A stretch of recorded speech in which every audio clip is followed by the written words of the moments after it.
நான் ஒரு ஆங்கில கவிதையை வாசிச்சேன். பிரார்த்தனைய பற்றி எழுதப்பட்டிருக்குது.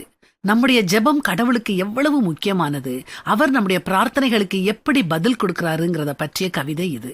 இது நம்மள சற்று மாத்தி யோசிக்க வைக்க போகுது. கவிதையை வாசிக்கிறேன், கேளுங்க.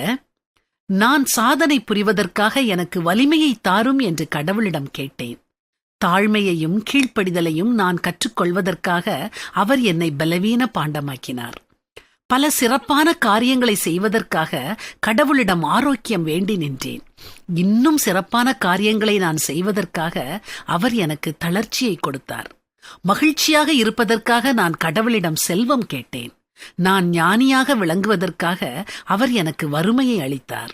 மற்றவர் என்னை போற்றுவதற்காக பதவி வேண்டி இறைஞ்சினேன். ஆண்டவரின் தேவையை நான் உணர்ந்து கொள்ள அவர் எனக்கு பலவீனத்தை அருளிச் செய்தார். வாழ்க்கையை அனுபவிப்பதற்காக எல்லாம் வேண்டும் என்றேன். எல்லாவற்றையும் அனுபவிப்பதற்காக வாழ்க்கையை எனக்கு கொடுத்தார். நான் கேட்டது எதுவுமே எனக்கு கிடைக்கவில்லை. ஆனால் நான் எதிர்பார்த்தது எனக்கு கிடைத்தது. என்னை அறியாமலேயே, நான் கேட்காமலேயே, நான் ஏறெடுக்காத ஜெபம் கேட்கப்பட்டது. நான் மிகவும் கொடுத்து வைத்தவன். வாழ்க்கைய முற்றும் அனுபவிச்சவனுடைய கவிதை இது. நாம கடவுள்கிட்ட ஒண்ணு கேட்கிறோம், ஆனா அவர் வேற எதையோ கொடுக்கறாரு. அது நம்மளை இன்னும் வலிமைப்படுத்துது. அதனால நம்முடைய பிரார்த்தனை கேட்கப்படலையேன்னு கவலைப்படாதீங்க.